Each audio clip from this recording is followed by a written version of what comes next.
We didn't know that she was being groomed by her adult lesbian supervisor.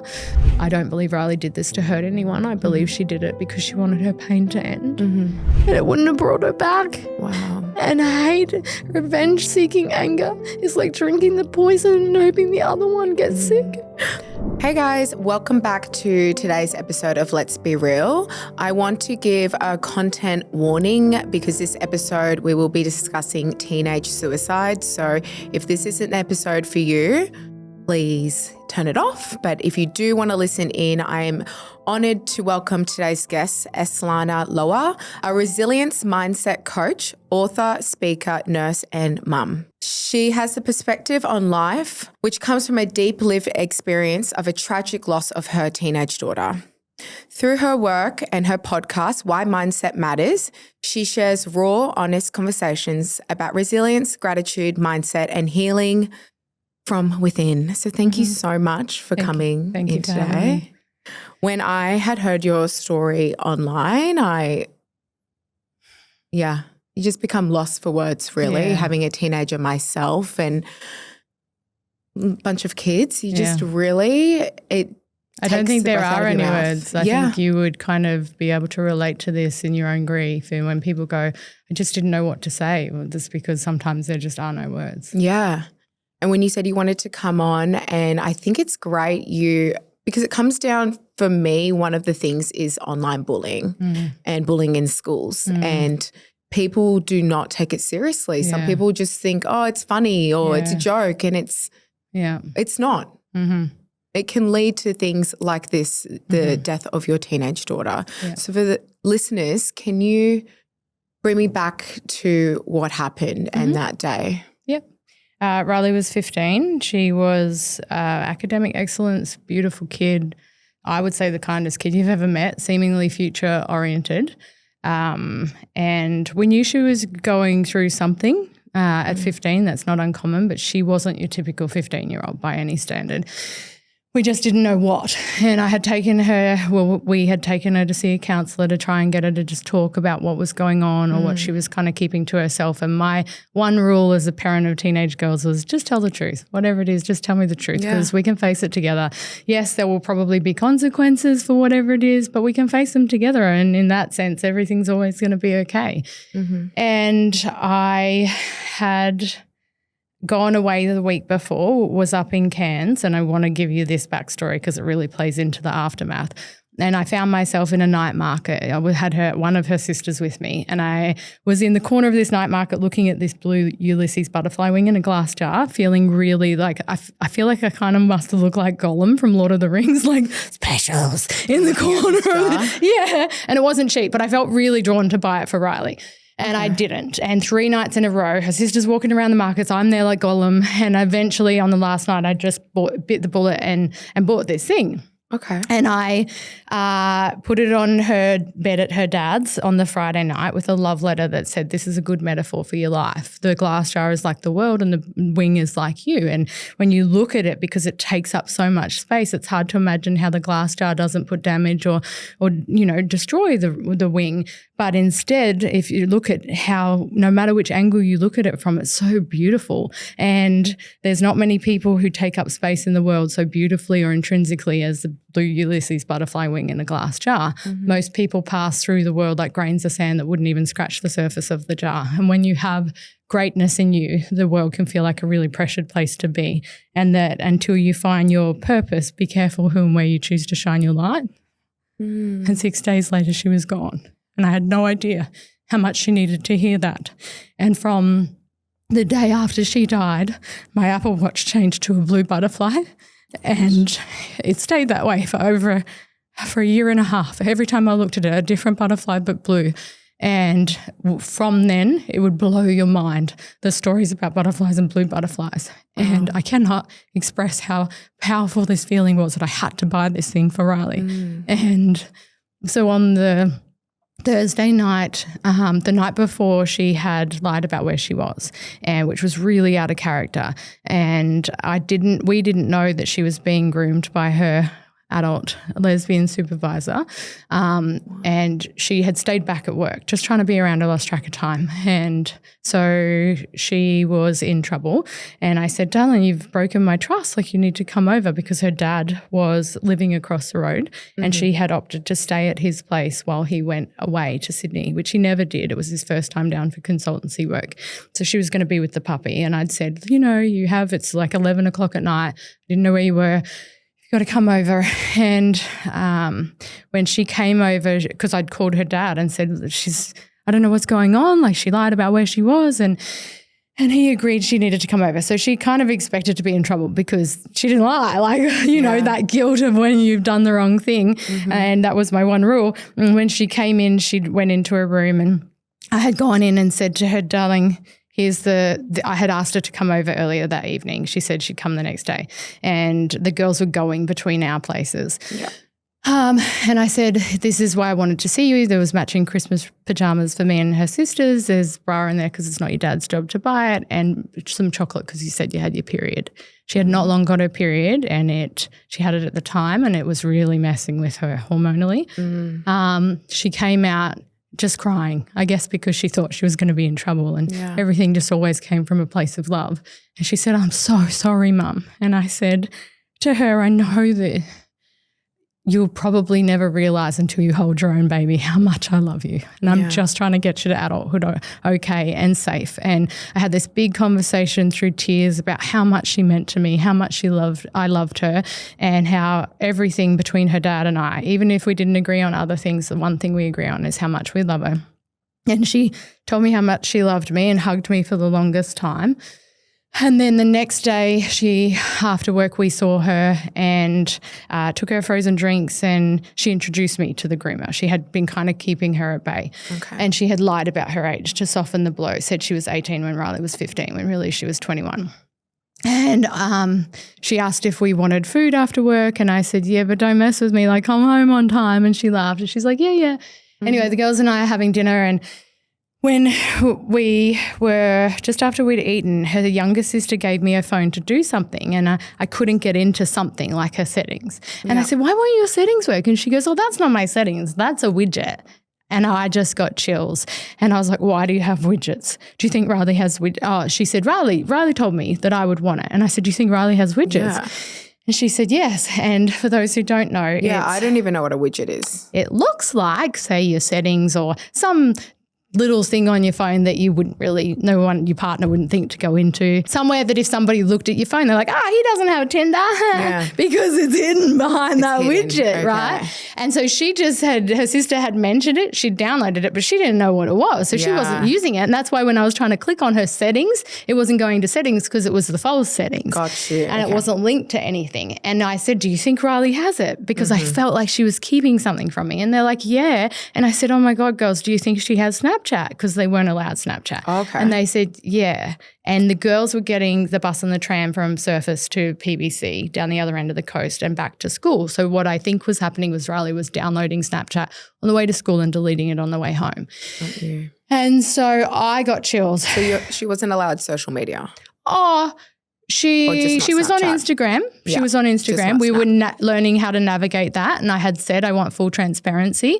You need to interact with that, knowing that anytime I could check it and have self-respect. And so, some people will be unkind at times or inappropriate. I want you to bring it to me so we can work out the best way to deal with and unpack that, because there's a reason they say that you shouldn't be on it young. And she was 15, and but I said no to Snapchat. I don't believe at any age that we should need disappearing photos. I think if you have integrity in your life, then nothing should have to disappear. So I'm not about it. And it was valid. She was 15. And that was the platform that was being used to bully her predominantly, because it disappears. Oh, wow. And so when she got home from work, we were literally having the best night we've ever had. And I mentioned that to a friend after she died, who said, and I wasn't ready to hear it, maybe she had already decided that she was going to take her life. I don't think she intended to that night. I think what I'm about to talk about is what expedited that. But my friend was probably right, looking back at how at peace she seemed and how invested she was in enjoying all of our company. And I had said to her a bit later, darling, get your phone. I'm going to add you to the 360 app because her dad had her on it so he could see where she was. And she went into the room and I forgot for a while that she had gone into the toilet and was taking a really long time. And I found out once the police had done their investigation and coroners and everything, and I got it back, that she had been in there deleting messages between the boss, because the boss that she had been seeking validation of what was going on between them had constantly been toying with her and not validating it. And apparently that morning had finally broken it off with her. And she was in there deleting the evidence of that. And I remember being at one point like, Rylee, what are you doing? Like, I asked for your phone. And she came out, she gave it to me to add it to the 360 app, but she was really cagey that I had her phone. She was talking to her sister, but she wouldn't take her eyes off me. And when I had done it, I swiped up and over. I don't know where I thought that would take me, but to her, it was going to her messages because that's the last place she was. And my intention, because I had said to the girls, how do I know? How do I know if she has Snapchat? They said you go to her settings because you can't hide. Say Tinder, whatever it is, will be in the list of apps in the settings. So Snapchat will be there. And I had swiped up and over and her messages were there and she just launched at me, knocked the phone out of my hands. Had never been aggressive. We were not like that in any context. And the phone fell onto the floor and I've kind of run and grabbed it and she's after me. And so I've got away from her and I'm on the other side of the table and I said, darling, look at me. I'm shaking. Nothing is worth this. Whatever it is, we can face it together. I said, I don't even need to look in your phone, but there's some things I know about, some I don't know about, but darling, this is happening. And her little shoulders shrugged. She was right opposite the table, like she was going to talk to me. And then it was like a psychotic break. Her face changed. She jumped the table and had me by the hair. And her youngest sister, who was 11 at the time, was screaming and crying. Mum, what do I do? Do I call Daddy? And then her other sister, I'm calling Mia, please get her off me, because she had me by that stage on the ground by the hair trying to get this phone off me.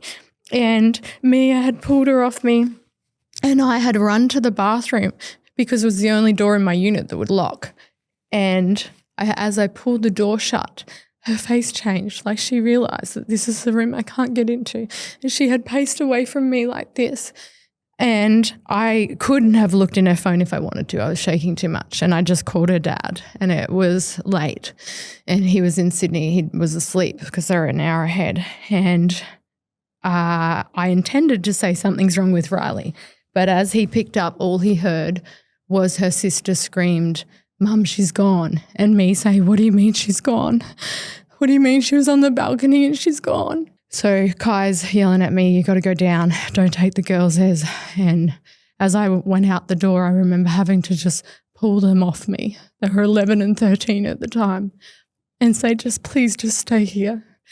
And as I got in the lift, I'll never forget that feeling. It was like a physical feeling, like my brain just went and wrapped itself in cotton wool and said, brace yourself because what you're about to experience would kill you. And as I came through the foyer, you need a fob to get in. So one of the policemen had his back to me and the doors have opened as I've walked towards it, but I must have screamed because he's grabbed me. And he grabbed me and I remember saying, is she gone? And he was like, yeah, darling. And I kicked him off me and I just had the Christmas pajamas on and no shoes. It was the 17th of November and I ran through the glass and threw myself on my knees just trying to hold her hand before they pulled me away and they're screaming at me, the glass. And then the man was holding me down and they're asking me questions and I was like, I need Kai. And they said, who's Kai? And I said, my ex-husband. And they had to use my face to open my phone because I was shaking too much. So the next call he got was from a police officer he couldn't hear over my screams, which just solidified she was gone. And then I'm screaming this horrific sound that I know all too well from my days in emergency as a nurse. And it's the same sound, this guttural agony that every parent makes when they find out that their child is gone. Oh my goodness. And Kai couldn't even see his phone to book a flight through the tears. So he got in an Uber to Sydney Airport, not realising it's closed till 4 a.m. So he sat alone for 6 hours in the essentially cold, I would say, but that was probably from adrenaline given it was November. Alone waiting for the airport to open to get the first flight he could, which was into Brisbane. I'm so sorry for your loss. And I'm so grateful for you sharing your story to so many others that have teens and going through probably a similar situation, because it's really taken over a lot of the thing is, like, we had no warning, and she seemed like she'd just withdrawn a bit. She didn't open up about falling out with the friend who was using Snapchat to say horrific things. And I didn't know for 4 months, because the police took her phone because they had to investigate, and they kept it for 4 months. And when they gave it back, they didn't intend for us to know. They had deleted everything. And when I say that, people are like, what the fuck? How could they do that? Let me tell you why. And so when we got the phone back, it still hadn't had the coroner's report. Just when I went into the recently deleted, I had to change it to my face to get in there. Okay. And there was one screenshot left. So the recently delete themselves after 30 days or whatever it is. So the reason they held the phone for so long was to let the recently deleted delete. So they thought it was safe to give it back to us. There was one screenshot in there of the bullying. And I said to Kai, what do? Do I call the mum? And he said, let's just sleep on it, because nothing's going to bring her back. Like, I don't know what the answer is. And one screenshot, like, could have been an argument they had. It could have been a nasty thing a teenager did or does. It doesn't mean what it actually meant. And so the next day I got up and it was gone. And I said to him, did you delete that? How can you make this decision? And he's like, I didn't delete it. And I'm thinking, how dare you? And then I realized it was Face ID protected by me, so he couldn't have. And that's when I pieced it all together, the recently deleted. And so then I just was like, you know what? This is the universe going, let it go. Nothing's going to bring her back. It doesn't, like, let's just move on with our lives. And it was about a week later. And I remember I was sitting in the food court of Robina, and I could not let it go. It was eating me alive. And I reached out to her now best friend and said, darling, I'm not going to name the child, but was there somebody who was giving Rylee a hard time? She sent me more than I could have imagined. Wow. Like, more screenshots, voice messages, vile, ongoing. Do you know if you tried to bullying? Yeah, but like annihilating her character in a voice recording that went for 3 minutes. You try and do a plank for 1 minute. That's a long time. And this is on the background of Rylee apparently opening up to her peers and on repeat saying that she was suicidal. And so knowing that she was saying things like, no wonder you want to kill yourself, you should just fucking do it. There's no place in the world for people like you, because she had come out to her friend group as liking girls and boys. I don't believe she was bi, and I am by no means mean that because I'm in denial about her sexuality. The reason I say that is because before the world became woke like it is now, way before, I was so about conscious parenting. I was so invested in normalizing love is love. I had very open discussions regularly with my girls, and I would say, you know, do you think when you grow up you'll have a boyfriend or a girlfriend? And she would always smile and go, just a boyfriend, mum, and never wavered. And so the reason I say I don't believe it is because this was an adult who was grooming her, who had her in a vulnerable position, knew she had a crush because of the age and the hormones and everything on that attention type behavior, which wouldn't have been hard. And then this resulted in her saying to her friend group, oh, I'm bi. If it was a normal situation not being groomed by an adult, I don't know. I don't know. Maybe, but I can't, in the context of up until then, her having plenty of opportunities, never actually to me showing any interest. So that I kind of struggled with because you were open in your household about 100%. And like if she was bi, 100%, but why didn't she come out as that prior to being groomed by an adult? Yeah. So when you did see the online bullying, did you end up reaching out to the school? That week later when I couldn't let it go, and then she sent me more than I could have imagined, I rang another parent and said, I don't know what to do. This has come to light. I'm having a hard time kind of reconciling this or letting it go. And she had said, oh my God, that explains why at the celebration of life, some other teenagers walked past this kid and said, this is all your fucking fault. And so then I got chills. Then I went into, I've got to save this kid. What if we lose another one? What if this person is being bullied because of their bullying. Yeah. And this is a person who had their own mental health history and serious suicide attempts in the past. So this was definitely it all shifted. Yeah. And I had to reach out to the mum. And so I got the girls to a workshop for children affected by suicide and got them into the workshop and then called the parent and said, you need to know that this child was being unkind. And the parent was defensive at first, like, oh, Rylee could be unkind too. I was like, no, I'm not talking about disagreements and arguments. And I was sobbing and I'm trying to talk. And through the defensiveness that it was met with, which is understandable, I said to her, Kai and I aren't looking to place blame. I just don't want anyone else to hurt like this. Wow. I don't want you to lose your baby, and nobody told you that they were at risk. Nobody told me that Rylee was hurting or that she was talking about ending her life, and I couldn't live with myself if your child followed through and I didn't tell you. And I think when she realised I was reaching out to essentially save your child's life, not create issues. Yeah. And I just said, look, I have to go. I gave the information and then was like, I just got to get off the phone because I was just sobbing. And then I emailed the principal, who has been amazing, and said, I'm not going to put in writing the vile things that were said, but you need to know this child is at risk.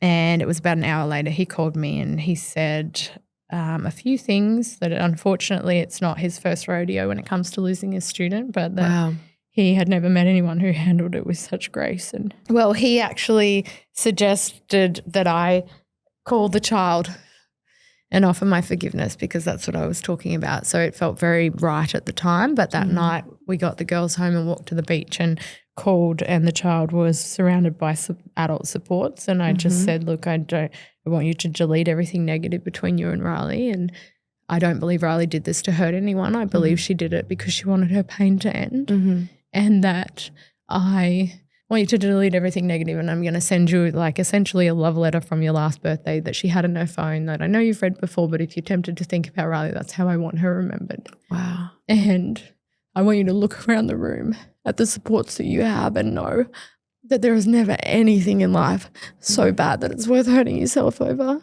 And so you forgave sobbing. that child? I had to, because it would have cost me my life. And it wouldn't have brought her back. Wow. And hate, revenge-seeking anger is like drinking the poison and hoping the other one gets sick. And how did you even get that? That was my instinct. That was my absolute instinct. Did it just come naturally? Rylee was love. Rylee was love. No matter what fights they might have had towards the end, when we had her, we would always say, as a baby, she was our honeymoon love personified as Rylee. She was just love, and she was here to be love. And perhaps her term was always supposed to be 15 years, and it's not my place or my ego's place to control or dictate that. And for the period she was here, she brought so much love into everyone's lives. And at the 6-month mark, I started to doubt that. Was she not who I thought she was? And the care class teacher had got all the students to write a memory to her parents of who they remember Rylee to be. And he surprised me with this envelope. And I have a safe, it's the only thing in it.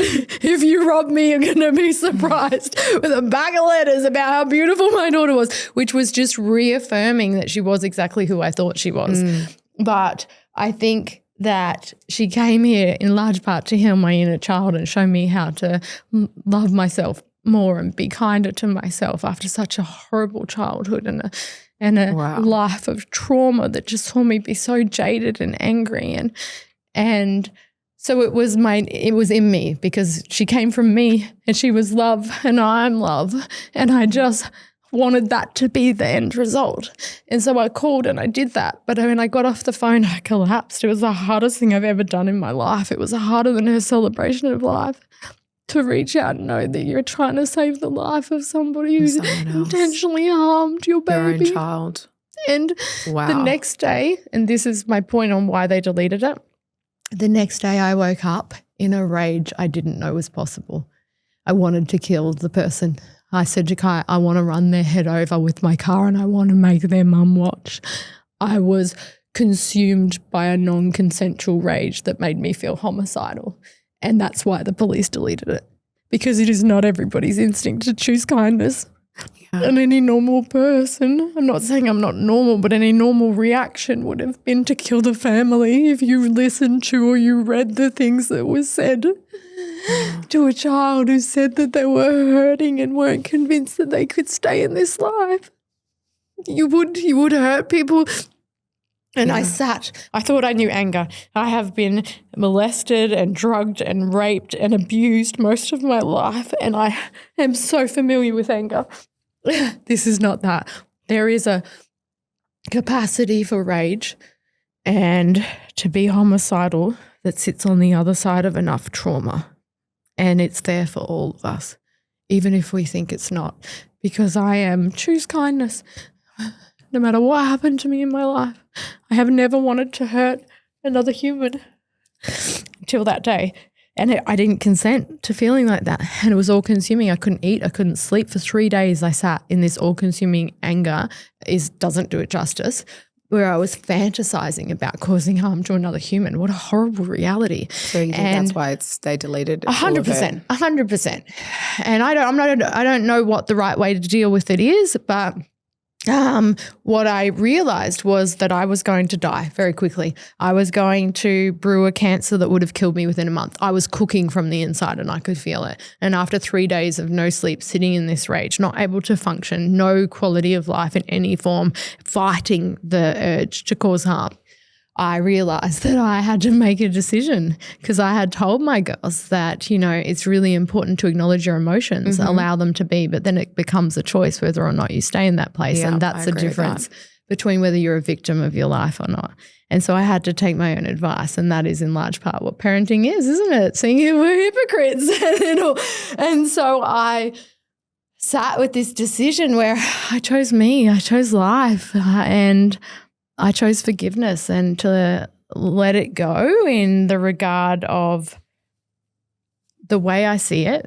The groomer, the bully, they're one of two kinds of people. They're either in a self-imposed prison that isn't locked, of guilt, regret, remorse that only they can open the door and free themselves from and become a better version of themselves because of the loss of her and the contribution that they made to that. Or they're psychopaths or sociopaths that would do the same thing to the next person. Neither of those situations do I have the power to impact. So many things running through my head now, because that's wow. But either of those situations are not mine to control. Yeah. And staying in a place of anger, wanting revenge, or, it eats your present. It robs the girls not just of their sister but of their mum. It robs me of the opportunity to live a life. And could you kind of set yourself outside a bubble and see the situation and you could see you're going to go left or you're going to go right? And it was like, there's only two choices here. You need to choose life. And that means there is a disconnection that has to happen by way of forgiveness. And forgiveness is less about the other person and more of a gift to ourselves. Yeah. Because by forgiving the person, I release myself from attachment to their outcome. Yeah. I'm not attached to whether you become a better person or you're a psychopath. That would sound impossible to a lot of people listening. Like, how do you forgive the person who I think people think forgiveness is about, I think they think it's more about the other person. I think the reality is it is the greatest gift I could ever have given myself because I am now free from attachment to the outcomes of their life. And the possibility of both of them being the latter is high because the groomer wrote on New Year's Eve on their Instagram, farewell 2022, you win some, you lose some, with a photo of my daughter.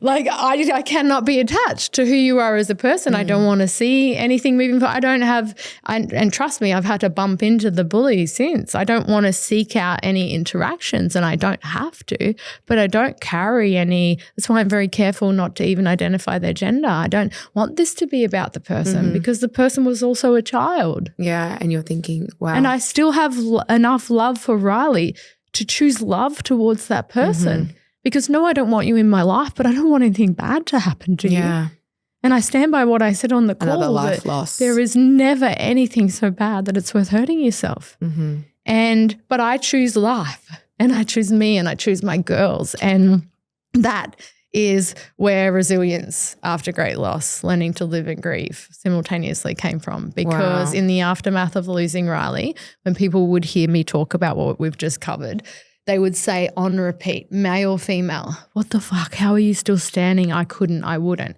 You hear enough people say the same things. You start to think, what am I doing? What am I doing that has you think that I'm special because I'm not, or has you believe that you couldn't? Because you 100% can. But the thing is, when something is unimaginable or incomprehensible, which it is, right? We can't even begin to imagine enduring it, then we definitely can't imagine surviving it, let alone being on the other side of that and describing myself as the happiest I've ever been. Which I do. And on paper, that doesn't make sense to a lot of people because how? 100%. But that's the beauty of so when I was kind of going on this deep dive of what am I doing? Yeah. And I'm a nurse like you mentioned, but I'm also a midwife. And for 10 years, I've taught workshops around mindset. It's called Why Mindset Matters in Childbearing. And it's a lot of conscious parenting, conscious living, intentional taking responsibility and accountability for the parts of our life that we can control, because I think that the control and certainty are kind of illusions in life. There's very little we can control. Most of that's outside of us. We really don't.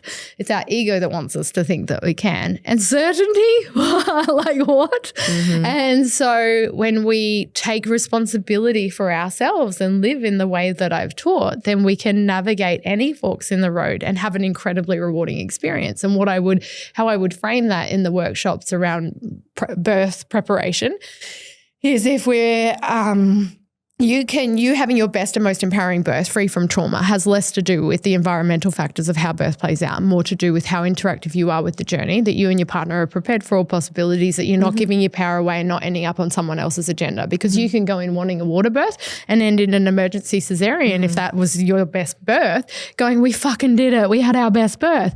And that's what I would see. People would greatly optimize the chances of creating the birth that they environmentally that they want, but be so capable of navigating forks in the road, remaining empowered and making informed decisions. And so because of all the things I had taught, I started to unpack what is it that I was living as a result of this mindset, and why your mindset matters, and what am I doing? It's like things like the daily practice of gratitude had become such an ingrained part of our lives that if the girls were away from us, even if it was just school, we would find ourselves saying, and we're not intentionally, just what was the best part of your day? And they'd be like, this. And sometimes it's straight something. Otherwise, they'd be like, because there's so many good things, right? So your brain goes on a fact-finding mission looking for evidence of which of all the good things was the best part of my day. And then we'd be like, yay, that's great. What was the worst part? And when your brain has gone on a fact-finding mission of evidence of all the good shit in your life or your day, it makes it really hard to label something as bad, because you realize things really aren't that bad. Or they might come up with something, very rarely, that's like this. And so that would be an opportunity to unpack it. Such and such was mean. And if you then go into a deep dive about how did you contribute to that? Do you feel like on reflection you could have? And then they didn't. If they did, it's an opportunity for self-awareness, but it was unlikely that they had, because we were all about choosing kindness. And if they didn't, it was an opportunity for me to help the young brains understand that other people's behavior is very rarely about you. And you'd see their shoulders soften and they'd just let it go. And that would be a rare occasion where there'd be something to call the worst part of your day. Otherwise, often it'd be like, the tuck shop ran out. By the time I got to the front of the line, I ran out of the watermelon drink I like. And you'd be like, bitch, that's a good day. Yeah. If the worst thing that happened has been a huge tool for you guys in your grieving. Because like I said to you before, I'm so grateful that she looked peaceful, laying face down with her hands up around her head, because the girls saw her. And a week after, when I saw a friend and I was talking about her death, and I said that, and I have a hard time having any conversation without hearing myself say what I'm grateful for. My friend said, Ez, if you're talking about the things you're grateful for, I think you're going to be all right. And she couldn't have been more right. So if someone going through something traumatic, grief, whatever it is, a situation, what are some tools that you could give them to get out of bed and take that step in the left direction? We talked about you can go right, you can go left. What are some tools? So mindset. Yep. Gratefulness. Yeah, and gratitude is a string that if you start to pull it, you won't find the end. I challenge you. And you can't feel shitty and grateful at the same time. So if you're stuck in shitty, Start thinking about things you're grateful for. If you're like, you don't understand my life, start small. That I woke up today. You know what? I'm so grateful for where we live because we have this beautiful weather that even when it's overcast and windy today, look at where we live. Like you start smaller, but the more things you think about how you're grateful for, it's a game changer. I remember feeling frustrated on the way home after a night shift about, I hope he's done the washing or whatever it was, because all I'm seeking is connection when I get home. And I started to realize that by rattling away thinking thoughts about what I thought he might not have done, I fed adrenaline and then I was in fight or flight. And so my biggest takeaway would be you're not responsible for the thoughts that pop into your head, but you are responsible for what you do with them. When you feed and water the thoughts, it's not chicken and the egg shit. It's not which one came first. I felt sad or depressed or angry. No, you had a thought and you fed and watered that. And what happened is you facilitated the release of hormones that aligned with what you were thinking. So if a negative thought comes in, try to take it, turn it to a positive. It's not about toxic positivity. Not at all. It's about evaluating, does this hold weight and does it need attention? Okay. Because resilience isn't about having to be strong every day. Resilience is about being able to allow your emotions without drowning in them. Yeah. And it is about understanding the courage and actual strength it takes to be vulnerable. Yeah. Because sometimes we think we got to hold it all together. I got to have a stiff upper lip. I got to keep going for my girls. No. Do you know sometimes I stop for my girls. Sometimes I fall apart and let people know that I actually need help to get back to my feet right now. And it's funny because I actually Googled it before I came what the dictionary says resilience is. And it says, can't see through my tears, the capacity to withstand or to recover quickly from difficulties, and then toughness. And before I lost Rylee, I would have thought that it meant toughness. I have had to be tough my whole life. I would argue that embodying resilience looks more like softness. Okay. It looks more like a strength that comes from the capacity to be soft, because we have been taught that strong is tough and soft is weak. But I believe my greatest strength comes from learning how to be soft after a lifetime of having to be more in my feminine and more in my masculine and fight or flight, ready for war, because I saw everything as like, are you serious? I've been just getting back up from the last insult, assault or injury. Yeah. And so I'm ready constantly. And now I realize the strength that comes from being vulnerable, from being softer and open to the very connection that saves lives, because our basic human need is for connection. And when we stay tough, we keep our armor up and we let you think that I'm okay. I'm all right. I'm tough. So do you know how tiring it is? To help. Yeah. Yeah. So mindset and also being vulnerable and feeling how you're feeling, like it's okay to sit in that grief or that sadness and acknowledge it, but it becomes a choice. Like I said with the rage, I think we need to, it's very important to acknowledge our emotions as they arise, validate them if they are, and sit with them, allow them, because that's often the best way to facilitate the release of them. Than denying, which the body keeps the score. But acknowledge, allow, but then it becomes a choice whether or not we stay in that place. And now if I think sad thoughts, right? Rylee should have turned 18, her last birthday. So, of course, that brings all these things to the surface. I should have been going clubbing with her and introducing her to all these cool things that she can now do because she's an adult, and whatever it is, those thoughts pop into your mind. You're not responsible for every thought that pops into your mind, but what you do with it, yes. So if I start running away with, all the things I'm going to miss out on because she's not here and she won't get married or have children and blah, blah, blah, and then my instinct will be to not get out of bed or not go to the gym, and I want to listen to sad songs because I've already started feeling sad. So now I'm going to validate myself.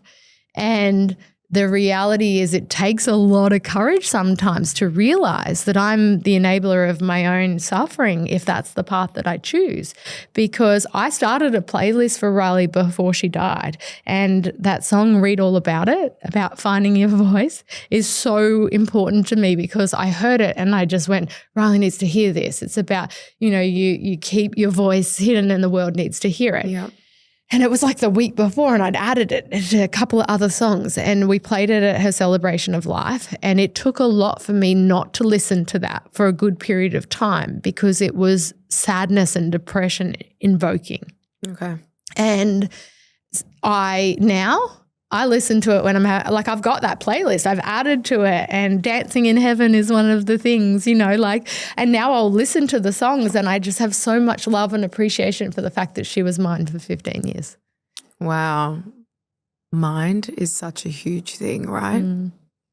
So I want to also ask you about, with grief, and you've given me some tips that people can, there's a lot of people that go through grief and loss and things and they just think there's no way out of it. So you've given me some useful tips. Mm-hmm. I also want to ask you quickly about social media and raising teens. Is there any advice there? Because I feel like you can't control it. Like that's my personal view. Now, all the things you were doing is stuff that I would try and do. Yeah. I feel like there's nothing really you could have done differently at all. But is there any tips that you have from being in the community and speaking about online bullying?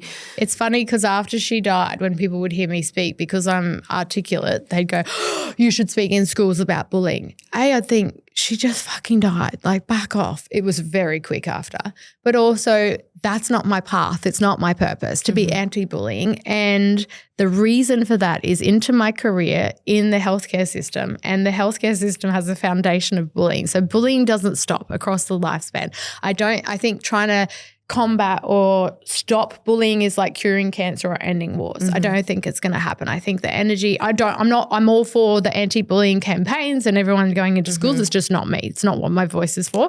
But I think the better use of my energy and parents is to take the individual, whether it's ourselves or our children, and help facilitate and create a sense of resilience that means no matter what room I find myself in, I'm going to be okay.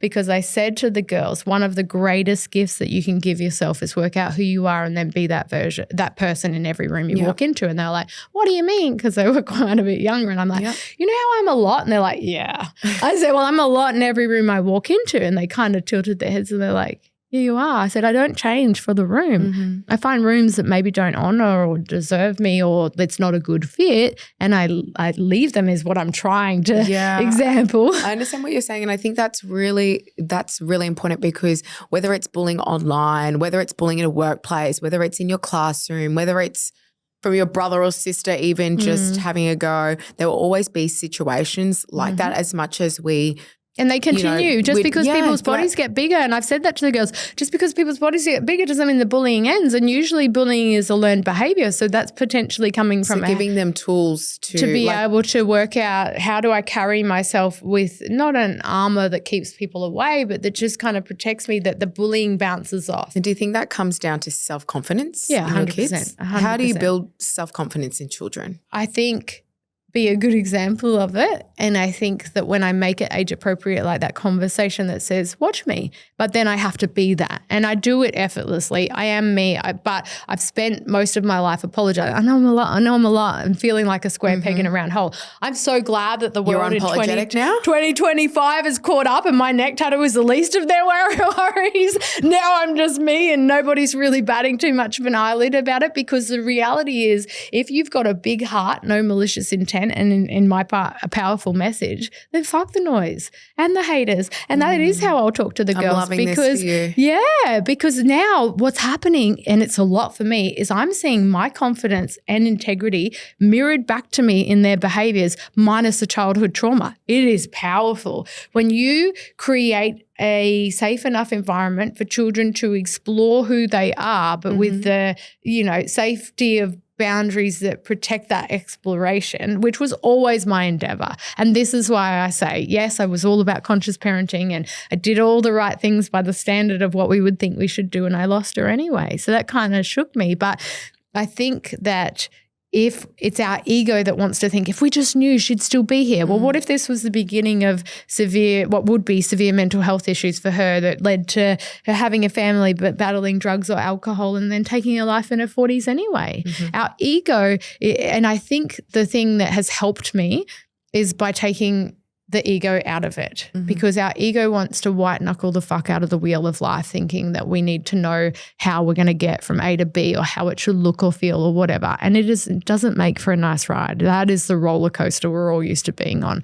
But I think when we create this intentional living that kind of lets you let go of the wheel, where I am showing up with integrity, like I said, a big heart and a powerful message, but also going, you know what, if there is discomfort here, maybe this room isn't for me, and that's okay. And so I'm seeing this in the girls where they're like, no, and they see red flags, they assert boundaries. I'm like, they're helping me as much as I'm helping them. So you think leading from example and you being an example for them is a huge and really, part of that. really open, honest communication. So when I had, because of abuse as a child, I wanted 6 kids and I wanted them all to have penises because I was convinced that my own mum couldn't protect me. I do not want girls. This world is an unkind place. I want all boys. I had 1 boy and then I had 3 girls, and Rylee was the beginning of that. And when there was no penis on the ultrasound, I cried for like a month. I was like, Kai, what am I going to do with a girl? I can't. And because I had so much anger for the way the world had treated me, I felt too rough around the edges for girls.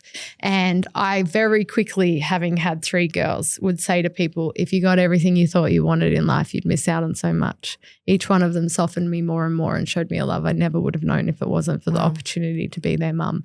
And so it's been a journey, and I have made sure. So I realized very early on, I'm not going to have teenagers that tell me the truth and that are, open with me if I don't offer that from a younger age. You don't suddenly get to the teenage years and be like, bitch, tell me the truth. So having some honest conversations. Age-appropriate honesty started young. Okay. And it was important, and whatever it looked like, Rylee had found a condom in the packet just after we'd had a vasectomy, and she was like, what is this? When she was 8. Having those conversations. And being willing to be like, you know how mum said, sex makes babies? Well, not everyone wants to have a baby, and making sure that I just poker faced it sometimes, but because I never wanted them to feel like, that was uncomfortable for you, so that made me uncomfortable, so this must be something we're not allowed to talk about. So then they're gonna either try and talk to somebody and maybe get misinformation or and it's just, I don't know. I was very invested in creating a lot more connection, openness and honesty that meant that,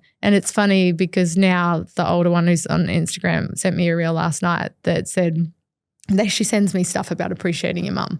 And when other people are like, I can't tell my mum how that's the first place they'll go. Of course I can talk to my mum. And so it's nice. Really important. So when it comes back to loss and trauma, I'm sure you've tried some different forms of therapy. Give me the lowdown. What's worth trying? Honestly, you said, and the quickest way to say what I would tell people, how I would help people is the book. And that's not, self-promotion in that I have called Resilience After Great Loss. Learning to Live and Grieve Simultaneously. And everything that has got me out of, as I've clawed my way out of the depths of hell and rebuilt myself in the aftermath of unimaginable loss is in there. But so that's the quickest way to say, because there's a lot I would want to say and we don't have the time for it. But so that's the therapy and help, and the right help is so important because nobody ends up there's just here, I'm the happiest I've ever been without help, without a circle. And that circle is so important. So, and in large part has been made up in the early days, crisis help.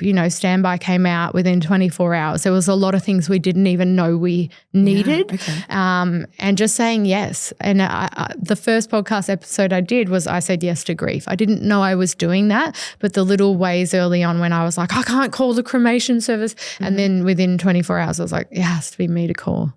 She was my baby. And the subtle ways I started to say yes, we're not having a funeral, you're not supposed to have a funeral. And then I realized that it wasn't just us that lost Rylee. It was her peers, it was her teachers, and we could have a celebration of life. So but that subtle saying yes to grief, because denial serves us. Denial serves us to keep us alive initially, but to stay in denial only perpetuates our suffering. Yeah. And so the saying yes then might have looked like accessing help. And I'm not done.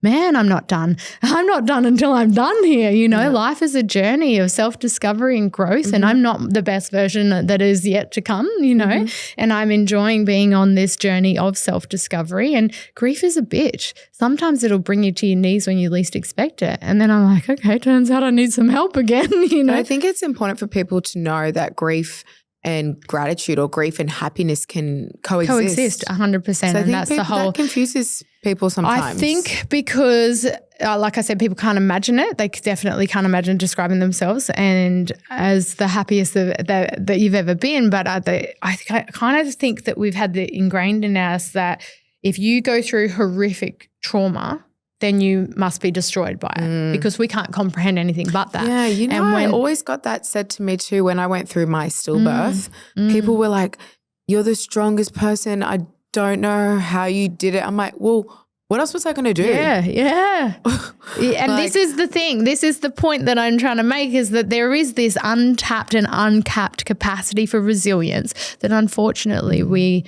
often only get introduced to on the other side of enough grief, loss or trauma. Yeah, it's only until you go through something, right? Introduction that introduces you to this version of yourself you didn't know was possible. So yeah, of course they can't imagine it because nobody's sitting in a seat of empathy by choice going, oh, I really like to imagine losing my child, you know, to see if I'm capable.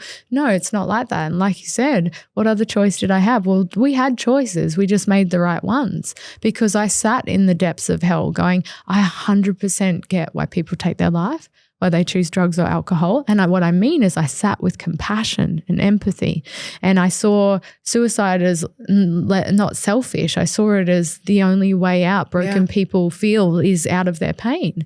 And drugs and alcohol, people choose to numb the pain. And if they can't numb it, they exit this life because they're the three choices I saw is you claw your way back through the flames of hell every single day or you numb it or you can't do either of those, then those people, and I get it. And even in the early days, I would say to him, if you ever want to make a soup, and he's like, what? And I was like sitting in the full understanding of murder-suicide, and it's dark humor to talk about, but if anyone's allowed it, I am.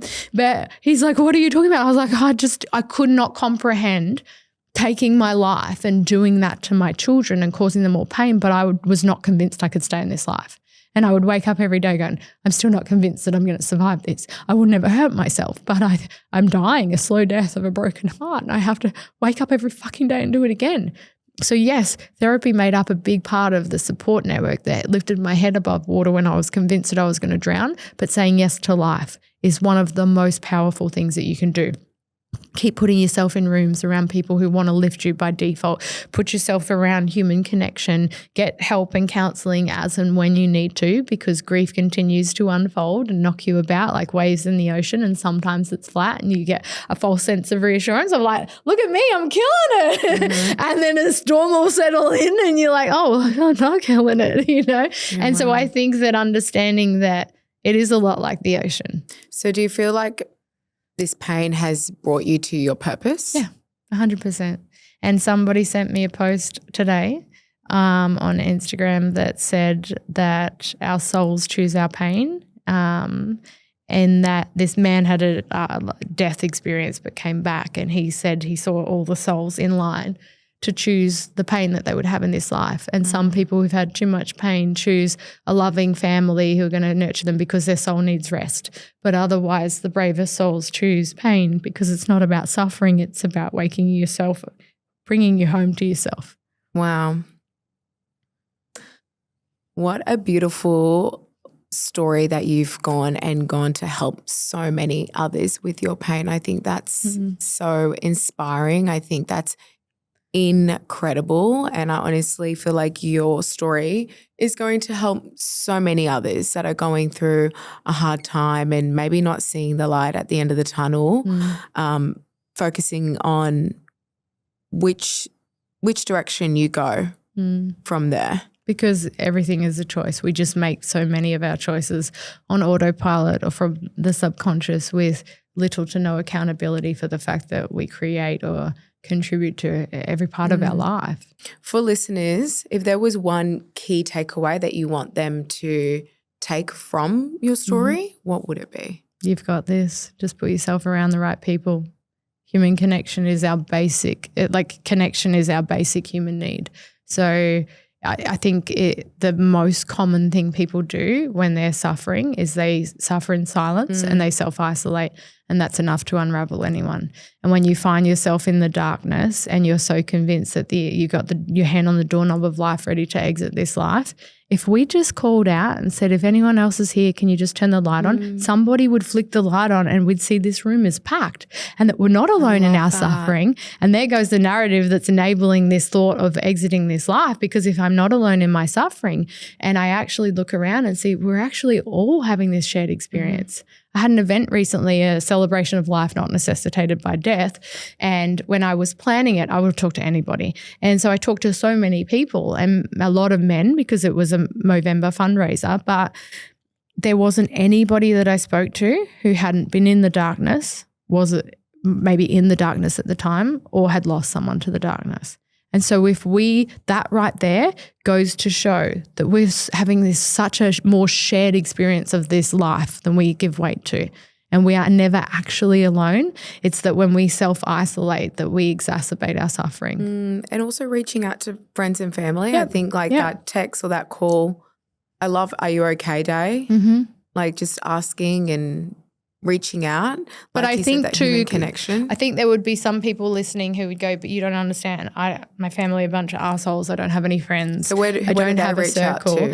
Then I would start saying yes to life, whatever it is. Maybe there isn't anybody to say yes to. Go put yourself in social settings. Like, I was going to trivia. I put it out on Facebook. Does anyone want to come to trivia on a Tuesday night? And there were some weeks in the depths of my work I was doing with a counsellor where I would be like, I don't have it in me. And it's interesting how easy I could adopt I just don't have the social battery, guys. They would accept that. I lost a child, or I'm just not up to it. There was all these narratives that would be socially acceptable, but I realized that what I'm doing is self-isolating because I feel down, and I would drag myself to trivia, but then I would leave, my face hurt from smiling. I would feel so reinvigorated for facing the rest of the week, whatever it was. So I don't know, my friend just joined a salsa class. She didn't know anyone going. Yes to life. I love that. Whatever it is, because I started saying yes to life, and sometimes people would be like, hey, do you want to come to this networking? And I'll be like, yeah. They're like, we didn't tell you where it is. I see that on Facebook groups all the time. Yeah. Like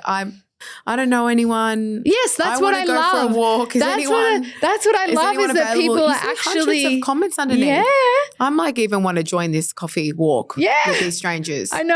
I actually think I might just start one on a set day that's like, hey, if you don't have a circle, come let's make one. Yeah. Because I feel like you'd get a lot of people going, because it's just that first step. Like if they're sitting, you feel like you've got no friends or no family, or you don't have that person to talk to. Yeah. It's just that one step. It feels a little bit uncomfortable. Sometimes people will be like, oh, it's fine for you. Yeah, you would talk to anyone. You're confident. You're outgoing, whatever. And I get it. It takes a lot for people to, that's why I would congratulate people when you see them in the groups and they're like, hey, I've just moved here. I've got no friends. And it's funny because when you're little, you're like, will you be my friend? It's so easy. Let's take it back to those days where you're like, will you be my friend? Do you want to hang out? No, I love and so I would encourage people to take the leap, because just because I look confident, I'm confident, but I battle the demon of imposter syndrome and self-doubt that people wouldn't even believe. I'm doing massive things next year. I'm still having trouble stepping over the self-doubt. And so I would never want anyone to look at someone and put them on a pedestal, because what happens is when you put someone else on a pedestal, in order to put them there, you inadvertently put yourself beneath them. You make assumptions that disempower you. And I would put money on it. The people you think are killing it or the most confident all battle with the same demons of self-doubt or imposter syndrome. At the end of the day, we're all human. The difference is we take the leap. Yeah. And I have to take my own advice sometimes, but it is. And then when I do, everything steps into alignment and is in flow. And I'm like, oh my God, I delayed this for how long? Yeah. And I think that for anyone who's considering putting themselves out there in the context of anything, forming connection or looking for friendship, just do it. Just do it. What's the worst that happens? Because I would, the girls had this Be Kind shirt for my event, and on the back it said, what's the best that could happen? I love that. And think about it. What is the best that could happen? You could have these amazing friends that you're sitting in rocking chairs years from now because you're laughing about how I finally had the balls to put a post on Facebook and go, want to be my friend? Amazing. Well, if people listening want to hear more from you, where can they find you? Instagram at Elsana Lower. Facebook. And you've got your own podcast too? Yes, Why Mindset Matters. It's on every platform that you find podcasts. So honestly, thank you so much. Thank you for having me. For being so real, so vulnerable, sharing your story. It's not easy. Like I'm sure every time you say it, it's not easy. Yeah. But I'm sure you've definitely touched so many people, and we're just going to continue to share this story. And I cannot wait to read this book. So thank you so much for coming on. Thank you for having me.